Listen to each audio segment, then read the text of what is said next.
Halo, jumpa lagi bersama saya Henry Juju di channel saya. Tentunya masih sharing seputaran pengalaman pribadi saya di saat terkena asam lambung, GERD, anxiety, psikosomatis, teman-teman. Saya berharap teman-teman tetap semangat, tetap bersyukur, dan tetap tersenyum karena penyakit ini tidak berbahaya dan memang tidak berbahaya. Percayalah, yang penting kita konsisten menjaga pola makan, pola hidup, dan pola pikir kita. Nah, saya kembali mengingatkan, saya bukan seorang dokter, bukan seorang ahli hipnoterapis ataupun psikiater ataupun ahli-ahli yang lainnya. Saya hanyalah manusia awam, orang awam yang mengalami gangguan pencernaan ini yang berkaitan dengan asam, GERD, anxiety, dan psikosomatis. Jadi saya hanya membagikan pengalaman saya.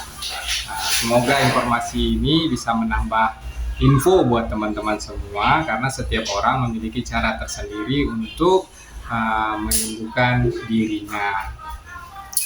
Nah, oke, untuk kesempatan kali ini, pada video saya kali ini, saya akan membahas tentang sensasi nyeri ulu hati yang saya rasakan.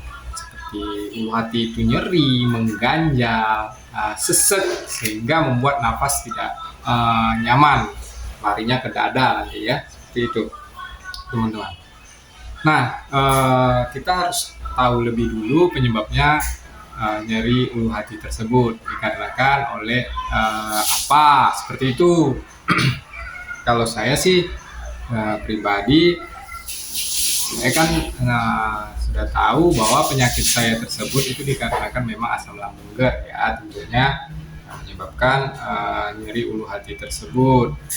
Nah, seperti video saya yang di awal-awal, saya ada menjelaskan bahwasanya saya benar-benar merasakan nyeri ulu hati yang betul-betul parah, akut itu ketika saya mengkonsumsi obat anti nyeri asam epenama.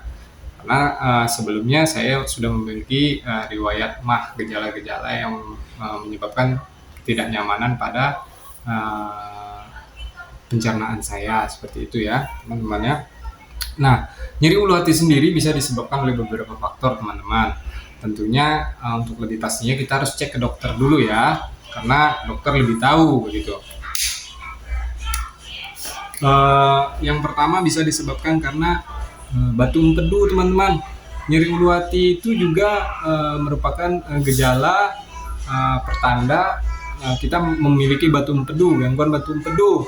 Namun nyeri ulu hati yang disertai batu empedu tersebut biasanya setahu saya memang ada tambahan khasnya, nyeri di perut atau di bawah ulu hati bagian kanan ya, karena empedu, kalau tidak salah saya, mohon dikoreksi, itu di sebelah kanan. Nah, ada juga dikarenakan psikosomatis juga menyebabkan nyeri ulu hati teman-teman ya. Terus pankreas juga menyebabkan nyeri ulu hati. Nah, semuanya itu juga disertai mual dan muntah teman-teman, mual dan muntah. Nah, kalau saya sih dikarenakan memang betul-betul radang lambung dan GERD ya teman-teman ya, tentunya menyebabkan nyeri ulu hati saya, karena katup esofagus saya memang bermasalah. Saya yakin katup esofagus saya waktu itu memang benar-benar bermasalah. Nah, setelah tahu penyebabnya, apa sih solusi atau cara yang saya gunakan supaya katup esofagus saya ini yang menyebabkan nyeri ulu hati tersebut bisa kembali reda dan nyaman. Nah, ini teman-teman, awal-awal saya terkena serangan atau sensasi nyeri ulu hati yang benar-benar sangat-sangat mengganggu, sangat sekali, karena nyerinya itu susah saya menggambarkannya. Bukan nyeri lagi, sakit begitu. Dia beda itu, sakit, nyeri, dan terakhir itu hanya sensasi mengganjal atau tidak nyaman. Dia berangsur-angsur pulih itu. Tahapnya seperti itu kalau saya ya pribadi.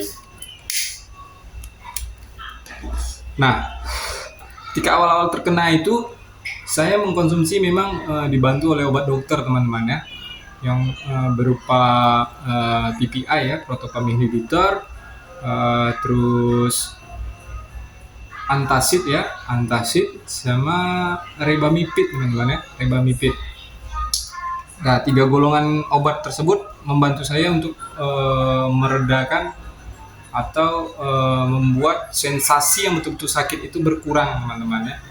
Nah, setelah itu sekitar 10 hari saya rasakan benar-benar sakit. Berdiri salah duduk, salah tidur, salah, pokoknya salah semua, aduh nyeri pokoknya. Mau makan nggak bisa, bingung ya waktu itu. Cuman saya paksakan ya teman ya, saya paksakan walaupun cuma 1 sendok, 2 sendok saya harus makan. Nah, dari makan, nah, disitulah nutrisi dan tenaga saya gitu. Nah, seiring berjalannya waktu, sekitar 2 minggu sudah mulai reda itu sakit, berubah menjadi sakitnya itu turun, agak lebih ringan gitu, agak lebih ringan. Nah, di situ saya mulai banyak mengkonsumsi air ya, mengkonsumsi air hangat tentunya, dibantu juga dengan berjemur. Nah, setelah semakin ringan, saya mulai menerapkan cara saya sendiri teman-teman. Dari beberapa info yang saya dapatkan ketika saya merasakan sensasi nyeri pada ulu hati tersebut, nah saya menerapkan pijatan di bagian ulu hati saya teman-teman. Tapi pas bukan akut-akut ya, akutnya sudah lewat ya, sudah sekitaran 10 hari sudah agak mulai mereda. Nah, untuk membuat nyaman itu saya urut di bagian ulu hati ini 1 jengkal ya teman-teman, 1 jengkal sekitaran segini, 1 jengkal dari perut ini. Nah, di bagian sini searah jarum jam 10 kali 10 berarti 100 kali teman-teman. Nah, gitu. Saya pijat, saya agak tekan sedikit seperti itu teman-teman ya. Itu sangat membantu saya, kalau saya pribadi sangat membantu saya, membuat saya agak lebih nyaman begitu teman-teman. Nah, satu lagi yang perlu diperhatikan ketika nyeri ulu hati itu, apalagi pas akut-akutnya ya, pas akut-akutnya saya pelajari, saya pahami, saya di situ harus berhenti merokok dulu teman-teman. Karena katup esofagus itu sudah betul-betul longgar otot-ototnya. Jadi rokok ini juga mempengaruhi kelonggaran dari katup esofagus. Katup esofagus itu kan antara ulu hati dan kerongkongan kita ya kan. Dia itu membuka secara otomatis ketika kita makan, minum seperti itu kan membuka otomatis. Nah, permasalahannya ketika kita sedang tidak makan dan tidak minum, dia juga masih tetap terbuka. Nah, itu yang menyebabkan GERD tadi, yang menyebabkan esophagus reflux disease tadi, kembalinya alur atau arah asam lambung ke atas begitu kan. Sehingga terjadi sensasi asam di tenggorokan, di kerongkongan ya kan, di lidah ya kan, seperti itu teman-teman. Nah, ketika itu saya hampir berhenti 2 minggu merokok. Memang stop merokok karena saya paksakan pun tidak ada perkembangan walaupun saya mengkonsumsi obat waktu itu. Nah, setelah agak mulai reda baru saya mulai pijat perlahan ya, perlahan, bukan diurut ya, dipijat ditekan secara perlahan. Saya rajin jemur, rajin minum air hangat, peregangan. Nah, saya waktu itu kan sudah mulai untuk konsisten 3P saya tuh. Nah, karena stres sendiri juga sangat mempengaruhi dari katup esofagus saya tersebut yang menyebabkan nyeri ulu hati begitu teman-teman. Itu memang sensasi yang disebabkan oleh asam lambung GERD teman-teman ya. Kalau saya lihat-lihat memang dia tidak bisa langsung hilang kalau saya pribadi. Jadi memang harus bertahap, harus sabar untuk menghilangkannya. Tapi percayalah itu tidak apa-apa, tidak berbahaya. Kalau yang menyebabkan itu memang asam lambung ya, gastritis ya tentunya, dan GERD begitu. Nah, seiring berjalannya waktu, rasa sakit tadi kan sudah mulai berkurang tuh teman-teman. Setelah selesai kurang lebih hampir 3 mingguan ya kan, 20 harian itu dia tinggal rasa tidak nyamannya saja gitu. Rasa tidak nyamannya maksudnya tidak bisa terlalu lama duduk seperti ini gitu, paling 1 menit udah kayak rasa tidak nyaman, bukan sakit tapi tidak nyaman. Nah, tapi perlahan-lahan nanti udah 1 bulan setengah dia hilang sendiri. Tapi saya rutinkan itu berjemur, pijat-pijat searah jarum jam 100 kali sebelum tidur ya, yang penting jangan setelah makan. Pokoknya udah mau tidur saya duduk dulu, saya urut gitu. Itu sangat membantu menurut saya. Terus pengelolaan pola pikir saya, Itu juga membantu katup esofagus saya kembali normal. Berjemur itu membantu sekali teman-teman ya, membantu katup esofagus untuk kembali menjadi elastis, bisa menutup sendiri lagi begitu. Selain itu pernapasan diafragma teman-teman, saya selalu itu pernapasan diafragma kalau pas berjemur itu ya, paling sekitar 30 menit saya lakukan itu tiap hari. Jadi saya tarik napas, saya tahan di perut, jangan di dada ya, di perut. Ketika sudah tidak sanggup lagi, saya hembuskan melalui mulut. Nah, jadi katup esofagusnya bisa dilatih untuk kembali menjadi elastis seperti itu.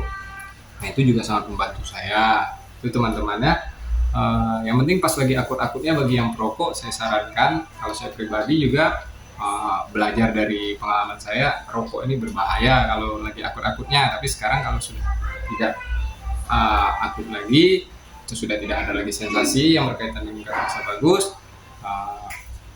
ya saya tidak menyarankan. Kalaupun mau merokok, yaitu pilihan pribadi. Memang rokok ini tidak baik, namun saya sudah mengurangi jauh sekali merokok.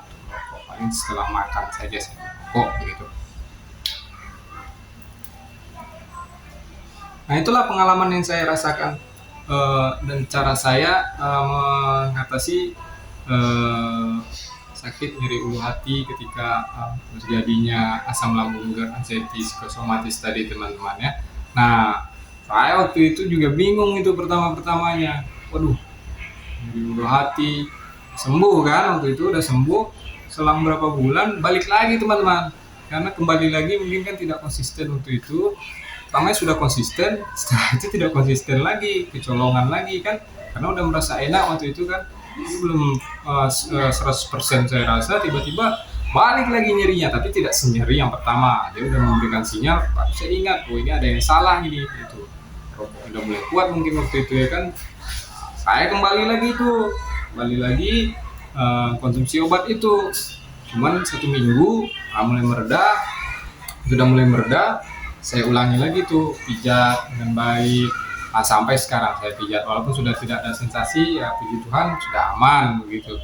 Karena kalau tidak dijaga dengan konsisten lagi pola makan, pola hidup, terutama pola pikirnya, otot esofagusnya bisa kembali tidak elastis, sehingga katupnya kebuka gitu kan, sehingga asam lambung bisa masuk menerobos ke kerongkongan kita.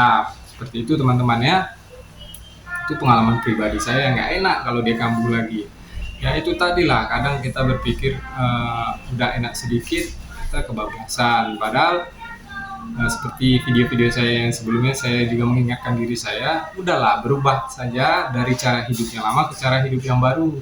Kalau mau tetap konsisten dalam keadaan sehat begitu. Karena kalau kembali lagi dengan cara yang lama, saya rasa sensasi itu bakal datang lagi. Dia seperti flu teman-teman, kayak tidur. Kalau tidak dipancing, dia tidur saja gitu, dia tidak akan bangkit lagi. Makanya dengan konsisten, saya berharap dan saya berpikir bahwa sensasi itu tidak akan muncul lagi begitu.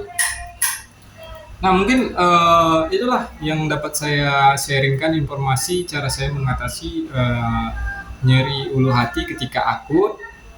Sudah agak mulai reda sakitnya dan sampai tinggal sensasi tidak nyaman saja begitu. Nah, itu sensasinya itu bisa sampai rasa terbakar di dada teman-teman ya. Rasa terbakar di dada, pikiran saya langsung melayang tuh, kecemasan timbul. Aduh, ini apa lagi ini, jantung apa lagi ini, jangan-jangan jantung saya kejepit atau kayak mana gitu. Padahal itu namanya asam lambung yang betul-betul banyak dalam keadaan tidak normal itu menembus katup esofagus dan masuk ke dalam kerongkongan, tentunya akan membuat hati itu sakit ya kan. Hati itu sakit, kerongkongan sakit, rasa sensasi asam itu pasti ada ya, namanya bukan jalurnya dia masuk ya kan, seperti itu. Itulah teman-teman, jangan takut, jangan berpikir yang aneh-aneh, jangan mau dikuasai oleh pikiran yang tidak. Percaya saja, seiring berjalannya waktu, paling lama kalau saya pribadi itu 2 minggu itu sudah hilang. Asal dengan konsisten ketika itu saya minum obat dan melanjutkan dengan tindakan-tindakan saya seperti berjemur tadi ya teman-teman ya, melatih pernapasan diafragma, terus memijat bagian itu ya, satu jengkal dari satu tapak ya, bukan satu jengkal, satu tapak tangan begini dari pusat kita ya.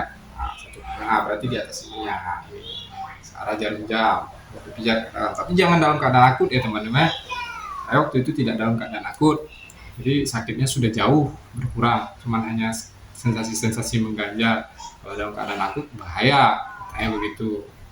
Agak lihat video-video juga, saya searching, saya cari-cari tahu ya teman-teman. Itu yang saya lakukan begitu. Nah, semoga saja info ini sangat bermanfaat, bisa membantu teman-teman sesuai dengan pengalaman saya. Mungkin ini tidak bekerja sama teman-teman, saya juga tidak tahu.